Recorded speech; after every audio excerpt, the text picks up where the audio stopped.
ఇప్పుడే జీ5 app download చేయండి. చూడండి మీ ఫేవరెట్ టీవీ షోస్ ఎప్పుడైనా ఎక్కడైనా. డాక్టర్ గారు, మరి తక్కువ టైంలో ఎక్కువ ఫలితాన్ని అందించే ఆసనాలు ఏమన్నా ఉన్నాయేమో ఒకసారి ప్రేక్షకులు చూపిస్తారా? పాదాల దగ్గర నుంచి మెడ భాగం వరకు అన్ని భాగాల్లో కదలికలు రావాలంటే చాలా వ్యాయామాలు, చాలా ఆసనాలు చేయాలి. అవును, అనేక రకాల జిమ్లైనా చేయాలి.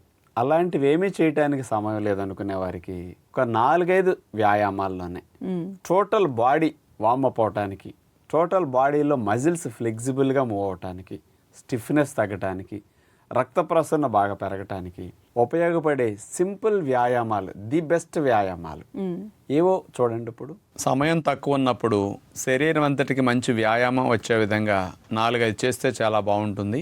అలాంటి వాటిలో ముందుగా మనం 2 కాళ్ళ మధ్యలో ఒక అడుగు దూరం పెట్టి అట్లా స్ట్రైట్గా నుంచుని, ఆ తర్వాత గాలిని పీలుస్తూ చేతులు పైకి తీసుకెళ్ళి 2 చేతులు అరిచేతులు కలిసేటట్టు అట్లా గాలిని వదులుతూ కిందకి తీసుకొస్తాం. అట్లా పైకి కిందకి హ్యాండ్ మూమెంట్ అట్లా చేయటం ద్వారా చూడండి, రిబ్స్, ఇంటర్కోస్టల్ మజిల్స్, భుజాలు, కండరాలు, గూడు, జాయింట్ అన్నీ బాగా ఫ్లెక్సిబిలిటీ వస్తాయి. పాదాల మూమెంట్ కూడా మీరు గమనించాలి. అక్కడ చూడండి, ఒకసారి మడం మీద లెగుస్తున్నాం, ఒకసారి వేళ్ల మీద పైకి లెగుస్తున్నాం. అందుకని ఈ మూమెంట్ కూడా చూస్తే అట్లా చేస్తే చాలా సింపుల్ వ్యాయామం అనమాట. కాళ్ళ దగ్గర నుంచి మెడ భాగం వరకు అన్ని అవయవాలకి బాగుంటుంది. ఇక రెండో వ్యాయామం స్పైనల్ ట్విస్టింగ్ లాగా, అలాగే నుంచుని రైట్ నుంచి లెఫ్ట్కి, లెఫ్ట్ నుంచి రైట్కి అట్లా స్పైనల్ ట్విస్టింగ్. ఇది ఒక నిమిషంన్నర సేపు చేస్తే చాలు. ఇక నడుము పట్టేయటం కానీ, కూర్చున్నప్పుడు ఉద్యోగ వ్యాపారాల్లో స్టిఫ్నెస్ స్పైన్కి రావటం కానీ జరగకుండా ఆ మజిల్స్ అన్నీ ఫ్రీ అవ్వటానికి చాలా బాగుంటుంది.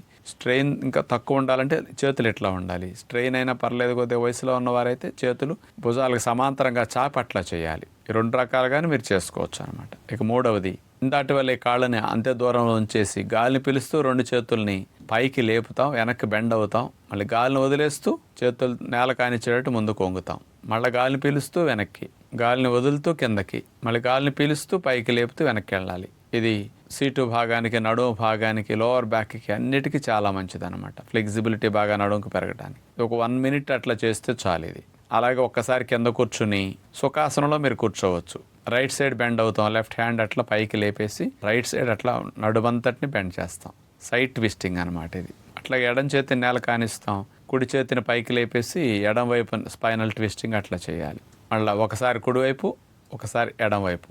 పెద్ద వయసు వారు కూర్చుని కూడా చేయొచ్చు ఇది. మోకాళ్ళ నొప్పులు ఉన్నవారు కూడా ఈ వ్యాయామాలు చేసుకోవచ్చు.